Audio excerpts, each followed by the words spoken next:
And a very happy Thursday to you at 12:08 in the West. Talk Radio 790 KABC, The John Phillips Show, broadcasting live from the Morongo Casino Resort and Spa Living Room Studios.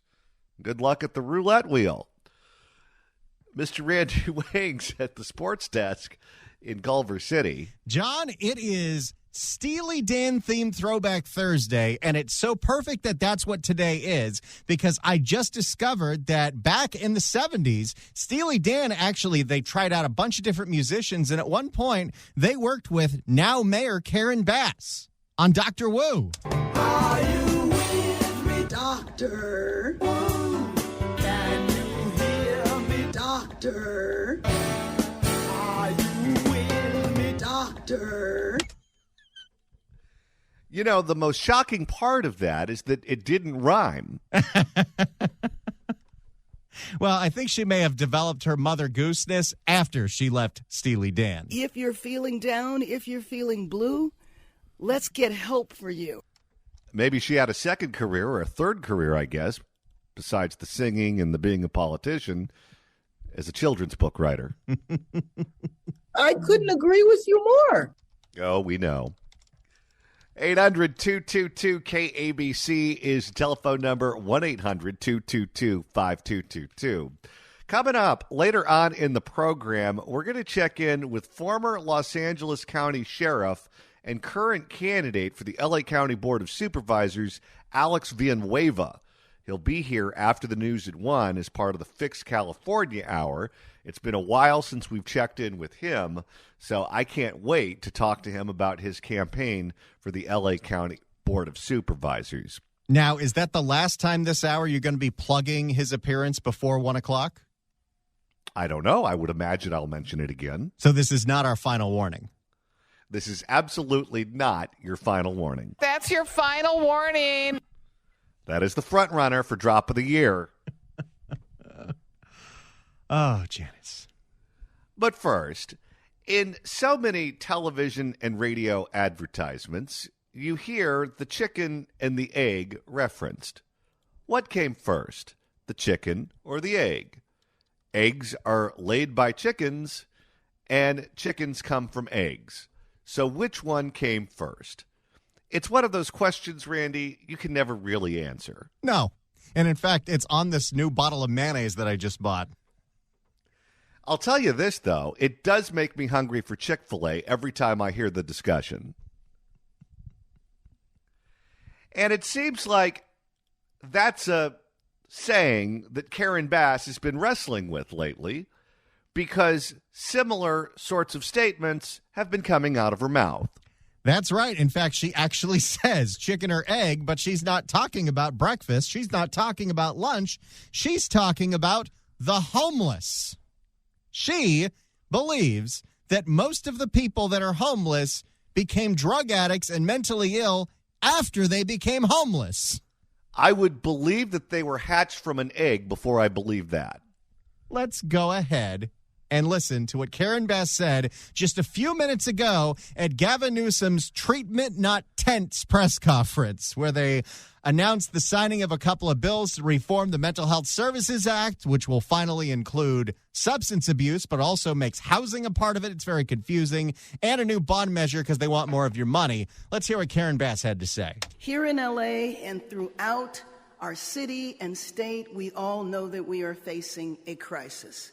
We all know that we cannot address the unhoused population if we don't address mental health and substance abuse at the same time.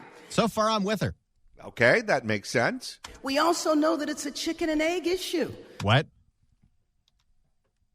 No, it's not. We also know that it's a chicken and egg issue. There's some people that believe that the unhoused population all suffer from mental health and substance abuse issues, and we know that that's not true. We know in many cases... Have you stepped outside your house? We also know that it's a chicken and egg issue. There's some people that believe that the unhoused population all suffer from mental health and substance abuse issues, and we know that that's not true. We know in many cases it's a chicken or egg situation, and I would ask everybody here. Mother Goose just laid an egg. No kidding. Ask everybody here how they might deal with their mental health and substance abuse vulnerability if you were living in a tent for a month or a week. What? Okay, let's walk through this.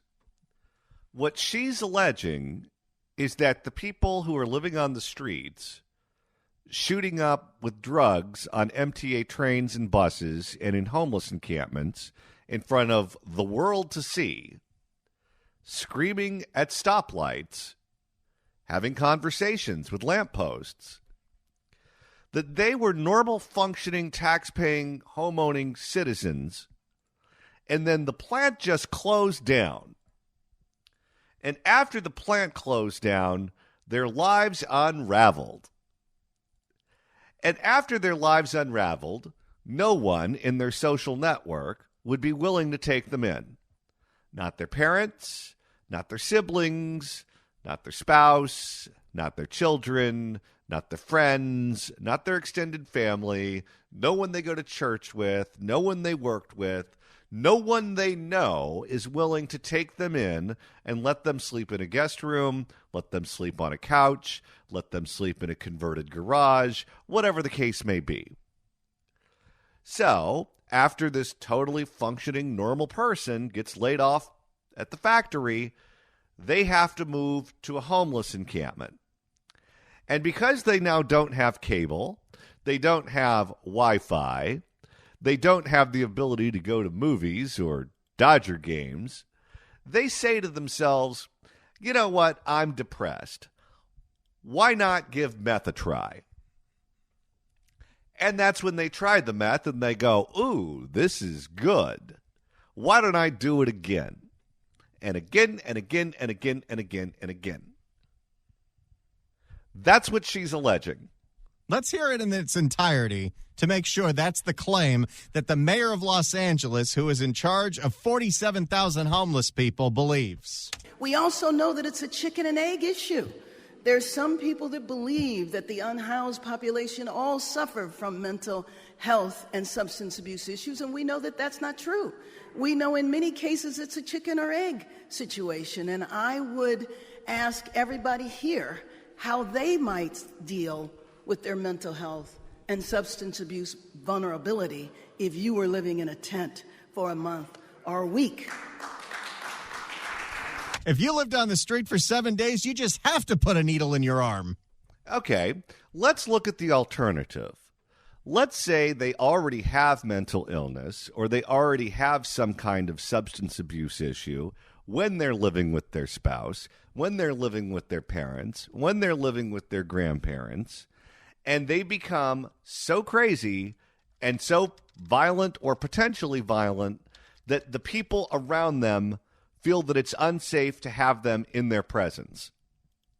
And because of their mental illness and because of their drug addiction, one of the two or both, they say, adios, amigo, it's time for you to go because I don't want you to get stabby late at night. I think that's the more likely scenario. We also know that it's a chicken and egg issue. I'm going to go with the chicken.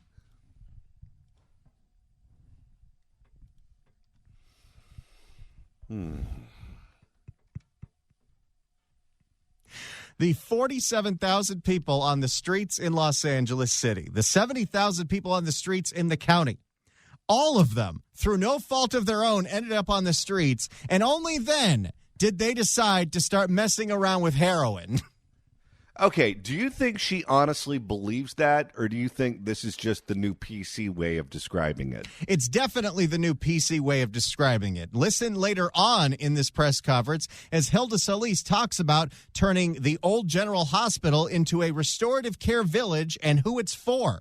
I would like to take a moment just to highlight very briefly another initiative on this campus, which the state of California is a critical partner in, and that is our restorative care village. We are currently completing the last two phases of that restorative care village on the campus, providing comprehensive physical and behavioral health, as well as substance use care and also providing that care to our most vulnerable, obviously.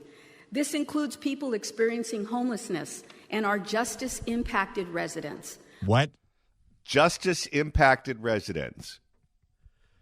Someone robs you at gunpoint. They're not a crook. They're not a criminal. They're not a felon. They're, what was that, Randy?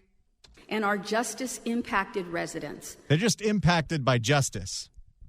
Yes, through no fault of their own, they're impacted by Lady Justice. And our justice-impacted residents. So the homeless were not drug addicts before they became homeless, and criminals are just justice-impacted persons. This is what we've learned at today's press conference. I'll tell you, they must really believe that if you say something enough times, the public will begin to believe it. And they will lose their ability to think critically and to realize that you're full of it. We also know that it's a chicken and egg issue. How can you go out in public and say that with a straight face? This woman's not dumb. She was the Speaker of the Assembly. She was a longtime member of Congress. She's college educated. She's the mayor of Los Angeles. She has 2 brain cells. How can you go in public and make that claim? The only way you make that claim is because you cannot address the reality, which is our failure on drug policy, including things like George Gascon and Prop 47, where people used to go to prison or get mandated to go to rehab. That stopped happening in 2014, and the homeless population exploded because guess what? They were drug addicts before they became homeless. They will not acknowledge that they're wrong on 47. They will not acknowledge that they're wrong to legalize drugs, which they keep pushing to do. They just tried to legalize psychedelics, and I don't know how Gavin Newsom came to his senses, but he vetoed that one. They don't even want to punish fentanyl dealers. They view them as victims. But they won't acknowledge they were wrong on any of that. So they're making the claim that it's just a bad economy. It's just that people can't keep their jobs because businesses are downsizing, budget cuts, whatever the case may be. And that's causing people to turn to drugs. We also know that it's a chicken and egg issue. All right, here's what we're going to do. All of you live here. All of you see what's going on around you. You're impacted by homelessness on a daily basis. You see it when you pump your gas. You see it when you walk to your car from the grocery store. You see it when you pull off the freeway. What do you make of the claim that Karen Bass just made? She said the mental illness and the drug addiction for the homeless came after they move to the streets, and they use it as a coping mechanism. We also know that it's a chicken and egg issue. All right, it's your turn to weigh in. What say you about that outrageous claim? 800-222-KABC, 1-800-222-5222. And, Randy, we're not only getting Steely Dan requests in the email bag. That's right. Will writes in at johnnydon'tlikeshow@gmail.com. Hey, Karen, what came first, the buzz cut or the empty noggin? The failures or the cliches? The junkies or the dealers? What we know is that this isn't a chicken and egg. The lib came first. Then L.A. started looking like Gaza. And, John, yes, buzz cut is an idiot. An out-of-touch, bubble broad lib idiot. Karen, why are you doing this? Well, that was aggressive, but thank you so much for the email. We appreciate it. Here's another one from Nicholas. I want to put a needle in my arm after what she said about the chicken and the egg. Well, don't do that. And, Randy, if you want to listen to the podcast edition of this show, that's easy to do. That's right. We've got a brand new app. It's the KABC app. Search KABC AM in the Apple App Store or the Android Store. Download it. You can listen live to the stream wherever you're outside the AM signal, and you can listen to podcasts of the show whenever you want. So if you're driving around and it's 11, it's not noon yet, Download the John Phillips Show podcast. Pretend that it's noon. It'll be so fantastic. You'll love it. Questions?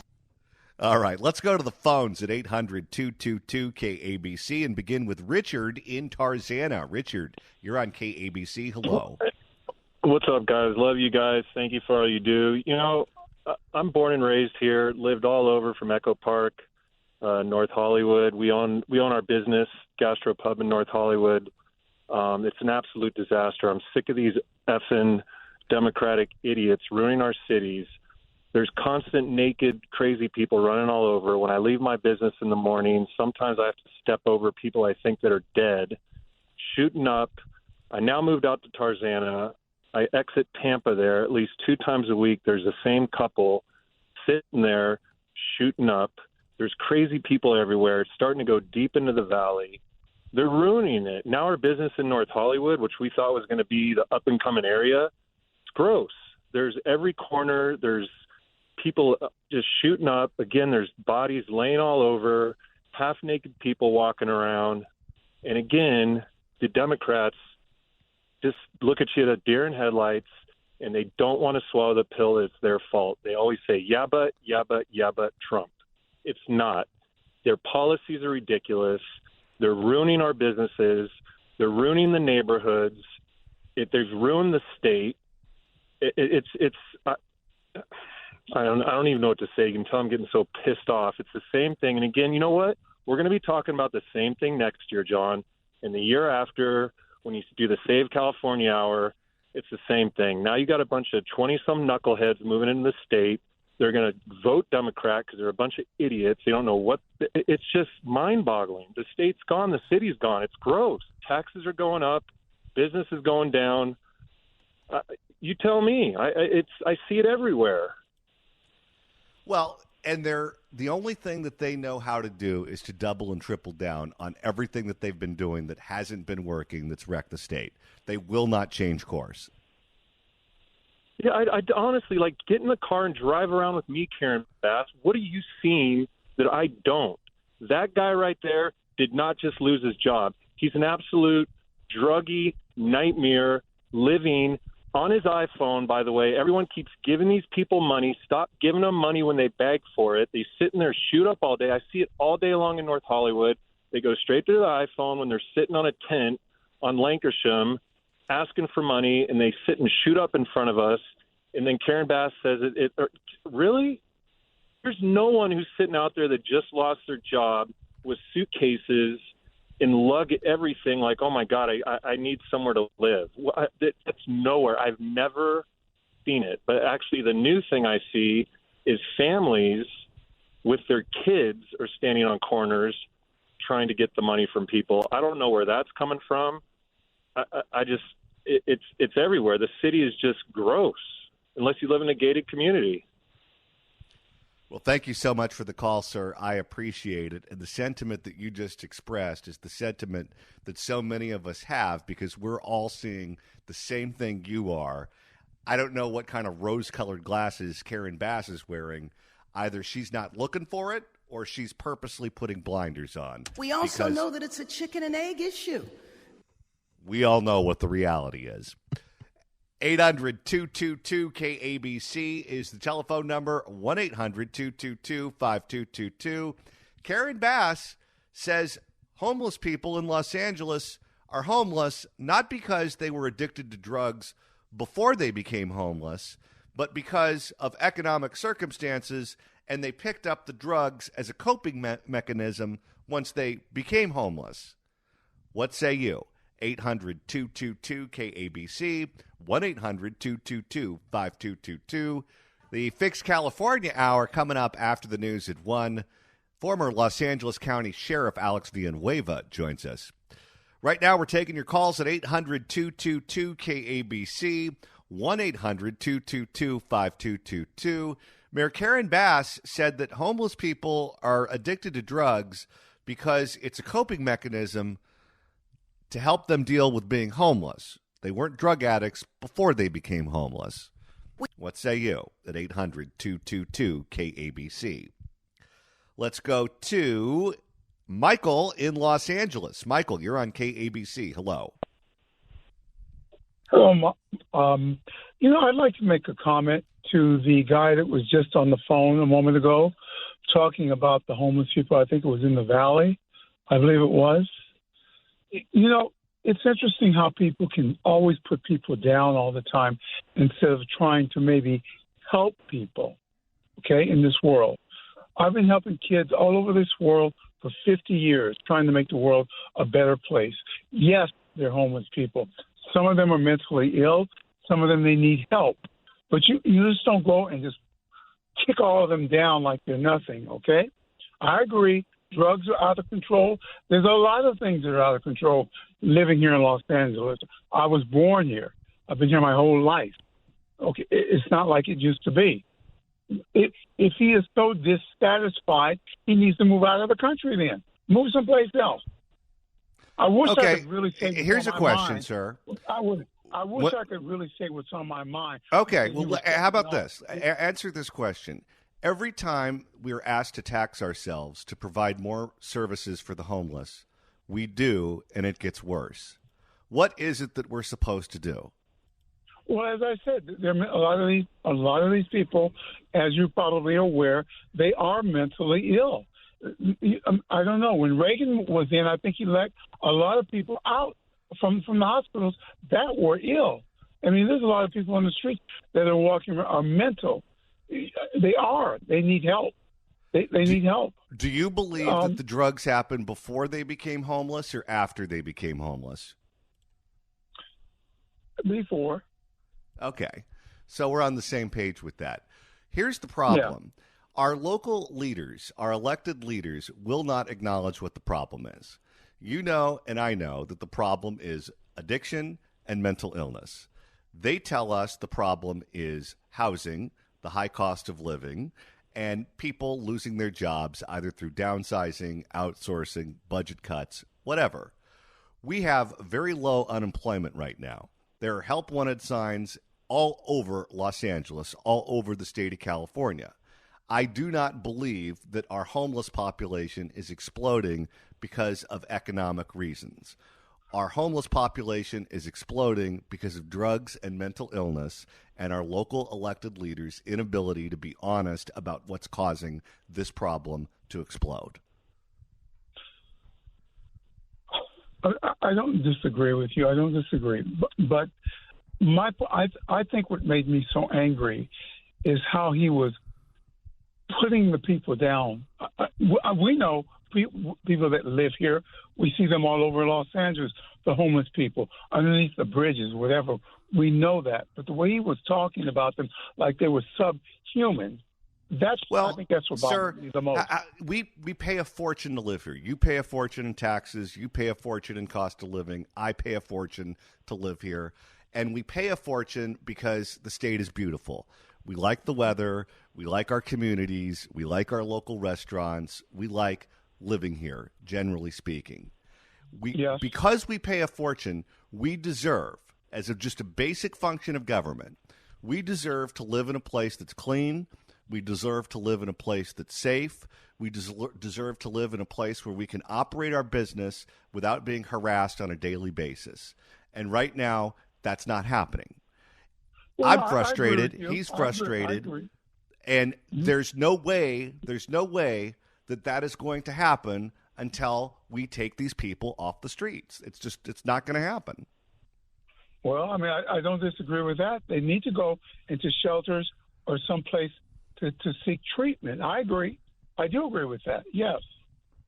Okay. But I mean, but you just don't kick them when you don't kick a person when they're down. That's the way I look at it. I was raised differently, I guess. I'm a Christian. I was raised differently. You try to uplift people's spirits, regardless. The man that was on the phone, that could be him out there. Okay, he may need help one day. I don't think that's the case. I don't think that these people are out there because the plant closed down. I think they're out there because of drugs, by and large, drugs and mental illness, combination of both. But drugs is a huge portion of it. And the more that we decriminalize drugs in this state, the more people live on the streets. There are certain drugs you just can't do recreationally. You can't. There's no way you can do meth recreationally. You can do other drugs. You could smoke marijuana and show up to work every day and be fine. There are certain hard drugs where that's just not the case. And the fact that we look the other way, will people do it? That to me is the lack of compassion. Letting people kill themselves. Letting people kill themselves with drugs.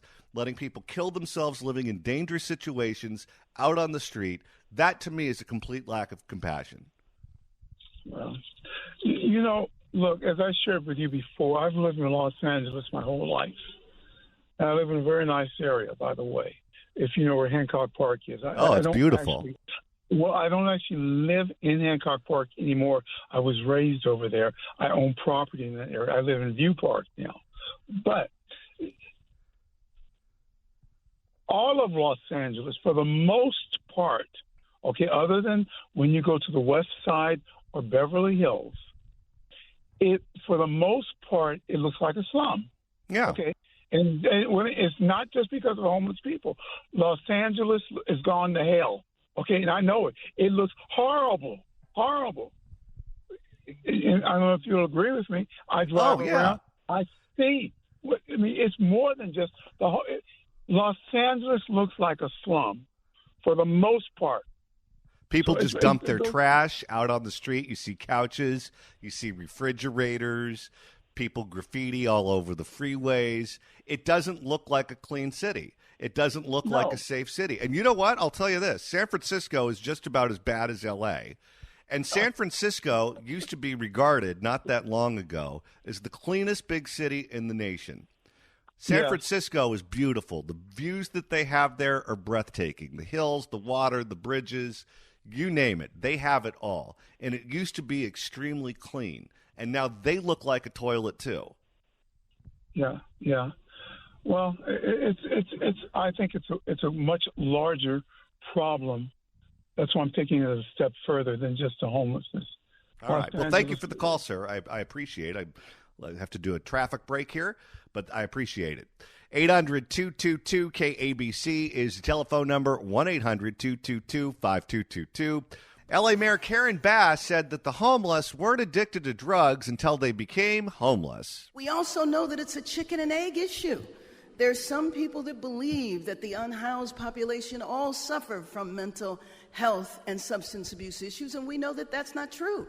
We know in many cases it's a chicken or egg situation, and I would ask everybody here how they might deal with their mental health and substance abuse vulnerability if you were living in a tent for a month or a week. What say you? 800-222-KABC. Let's begin with Patrick in Upland. Patrick, you're on KABC. Hello. Hi, John. How are you today? Good. I think that they've changed the language. It's no longer drunks, addicts, crazy people, ex-cons. Everybody's got a sanitized name. Call it for what it is. These people have no self-responsibility. It's the recurring theme. Or they've been enabled to be able to sit on tent, shoot dope, get $1,200 a month, and not worry about it. Back in the day, you got caught with a needle, you get 90 days in jail. That slowed people down. These people need to get rescued, not arrested. And the only way they're going to get rescued is to be arrested. They're not going to stop of their own device. They're in the throes of addiction and alcoholism. It's just horrible that way. Well, what's the saying? Many addicts have to hit rock bottom before they can bounce up. Well, if you've taken rock bottom, which is jail, out of the equation, then how do you expect them to get better? Exactly. Until they die, until they've been revived 14 times on the street, until the care reduction people, are late with their needle. I don't know. It's what they're doing isn't working. And, I don't know what the utopia is that everybody deserves housing for free. Everybody works for what they get. Some people live in a one-bedroom apartment. Some people live in a nice house. But I guarantee the person who lives in a nice house worked for it. Thank you for the call, sir. Let's go to Miko in Valley Village. Miko, you're on KABC. Hello. Yes, hi. My story is a little bit different, and I've got personal experience with this and that. There is a transient who's been living in front of my home in a private cul-de-sac there in Valley Village, and I can't get rid of him. Police can do nothing about it, but he's been living in his car in front of my home for 4 years. 4 years. He may not be a drug addict, but you have to be mental to be wanting to live in your car. And he's a clean guy. We even offered him some blankets when we first saw him, being sympathetic a little bit. But now I just can't take this anymore. I pay taxes. I have a beautiful home that I've worked hard for. And I have this guy basically that I call a stalker. And I've called the police out to tell him to move on, but he knows his rights. And he won't leave. He's been there and he comes and goes at night, drives in rolls in around 9 p.m. and leaves at 10 because he knows the police can't do anything about it. So it's just frustrating, and I voted for Karen Bass when I heard she was going to do something about the homeless. Well, that's all out the window now, and I'm stuck living with this guy. Just harassment. What happens when you interact with the guy? Well, it's funny you say that. I said, after 2 years, I actually waited too long, but after 2 years, I did approach him and say, hey, isn't there somewhere else you could go? There's a whole world out there, but you choose to stay here. He goes, what's wrong with me being here? I go, I pay a lot of money to live in this neighborhood, and I work hard, and I come out here, and to have to see and confront you is not something I want to be doing every day. I mean, I don't understand why you're here. He goes, well, there's nothing you can do about it, and I've been here as long as I can remember. I was born and raised in California, and I have every right to live here. And so I really don't know. I mean, I don't want to confront him and start problems in that way and try to involve the police. But the police come out. They ask him to leave. He says, no, you can't do anything about it. And he lives there. I don't know what to do. It's frustrating. It's annoying. Do you think he's doing the research on his own, or do you think there's one of these homeless services organization that's telling him what to say to the cops? I honestly don't know. He's a clean-cut guy. Again, I just don't know what motivates him to want to park every day for 4 years now in front of our home other than to harass me. It's a mental thing. So, where he's getting his directions from, and I just don't know. But I can tell you this, if the rest of the homeless get wind of this, they can pull up in front of your house, and there isn't a thing any law enforcement or government agency can do about it. They can park there, as he has, for years. And the only rights I think I have is, an expensive one, and that is to get some sort of restraining order against him. But even then, without some indication of physical harm to me, there's not much I can do. I even drove up one day, and this guy had put an extension cord to my home, and, to charge his phone or whatever it was he was charging. I told the police that, and they said they couldn't do anything because it didn't exceed some property damage. I said, well, he's trespassed it. They said, well, look, why don't you just cover up that plug, and then that way it deters him from doing that. I'm like, how about you guys get rid of this guy from my neighborhood? Why do I have to plug up my outlet? It's just maddening. I can't. What does he do when he has to go to the bathroom in the middle of the night? I don't know, but I would imagine he's either urinating on the side. I'm sleeping. I got to get up to work. I can't watch this guy all the time, but all I know is that before I go to bed, I see him pull up, and then when I leave for work in the morning, his car's still there. If anyone listening has any advice, I'm all ears, but I'm telling you what I've experienced. there's nothing we can do about it as the way the law stands right now. What an absolute nightmare. I'm so sorry you're going through that. I'm so sorry that this guy is outside your house. It would freak me out. It would give me unbelievable anxiety to have someone in a car outside my house every single night. And my wife, he's approached my wife and just, just made comments. It's like, you don't need, it's like, why do I even have to deal with this? And the police just can't, they just can't do anything. I feel harassed.